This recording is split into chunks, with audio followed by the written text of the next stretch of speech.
So the Blue Jays did not get their man from Japan, but they just signed the guy that Yankee fans love to hate.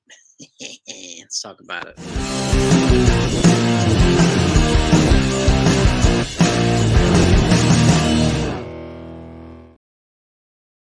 So, good morning, everybody. For those that haven't heard, the Blue Jays have just reached a 2-year agreement with versatile hybrid player Isaiah Kanafalefa, IKF. They didn't get Shohei Ohtani, so they pivoted to the next logical move. Right? They signed IKF. Okay, the move makes sense. Not a flashy move. It's a 2-year, $15 million deal with another $1 million in incentives. So Robert Murray reported this and it's corroborated on MLBTradeRumors.com. And this is no surprise. They're looking for infield depth and versatile position player depth. Because, well, one, there's no guarantee they're going to sign a guy like Cody Bellinger, and there's also no guarantee they're going to re-sign Matt Chapman. So, which is another reason why they're looking at another infielder, Ahmed Rosario. So they could bring both of these guys in. Now, it's not going to be the same punch as a Chapman or a Cody Bellinger. But with that said, versatile players.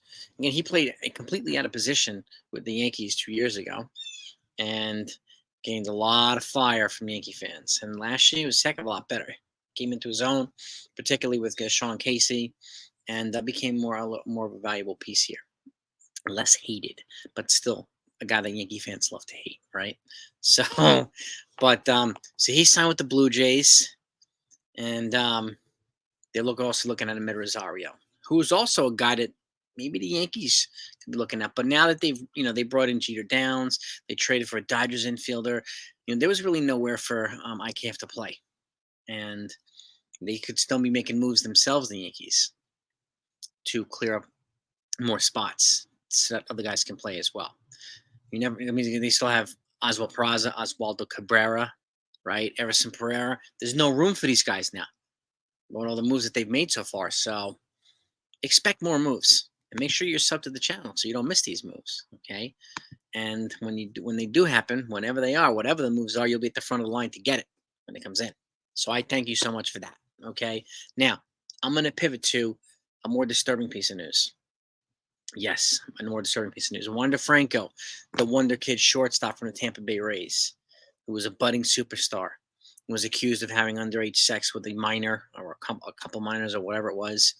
And he was placed on administrative leave from baseball. We may never see him again in baseball. We might not. I mean, we just don't know. But the more disturbing news is his whereabouts. He's missing. Now, he's missing.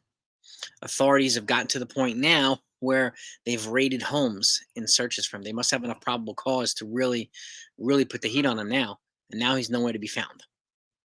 Okay, I'm going to attach the article down below so you can see it yourself. And Dominican authorities. So they're really on a manhunt for this guy now. So, I mean, is he Richard Kimball from The Fugitive? I have no idea. I don't think he killed his wife or anything like that, but a fugitive nonetheless. It sounds like it. So, but we'll see what happens. It's a damn shame for a young, promising player to have something like this happen.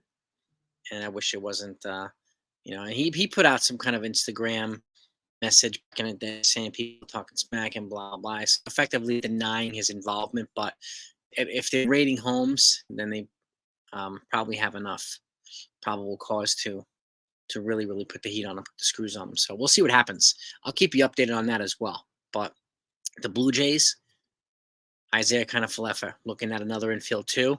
Wander Franco, nowhere to be found. Any other move that comes out today, tomorrow, the next day, even the day after that, you'll get it. So have a great day, everybody. Talk to you next time.